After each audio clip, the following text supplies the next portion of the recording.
Hey guys, for any questions or feedback, you can email me at sowingseedpodcast@gmail.com. Thanks again for listening. Peppers, yes. Tomatoes, not so much. Welcome to the Sowing Seed Podcast. One guy's thoughts on family, faith, farming, and financial freedom. Now, here's your host, a man who has so many onion stories it will make you cry, Matt Miller. I've mentioned on previous episodes the fact that this last summer the heat came on so early in the spring that it really impacted some of our crops, most notably the tomatoes and the peppers.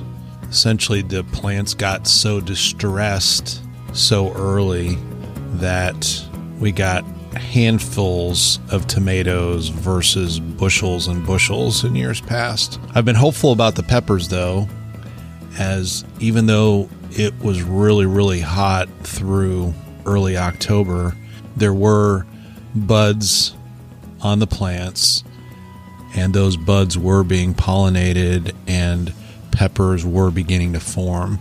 Well, now the heat appears to be over for the year. In fact, we've gone from earlier this week in the mid-70s down to the mid-30s a couple of days ago, and it has been raining like cats and dogs. Anyway, I harvested probably 30 peppers of varying size, most of them a little bit smaller than we would like here this last week. And there's probably another 100 to 150 peppers down on those plants. So I'm hopeful that with all this rain and with it looking like it's going to warm up to the 60s here over the weekend and for the next several weeks after that, that a bunch of those small peppers end up growing at least somewhat in size so that we can salvage a bit of a harvest as far as the peppers are concerned. We like to, of course, use those fresh in cooking and that type of thing, but we also like to chop them up,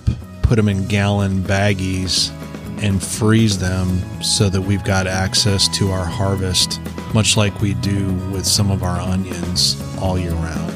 So anyway, just a little bit more on the garden front from here at EIEIO. God bless you guys. Thanks for listening. Check out our website, sowingseed.net, the Sowing Seed channel on YouTube, and if you got something out of today's podcast, give us a 5-star review on your podcast player of choice. Until next time, go plant the seed you need to succeed.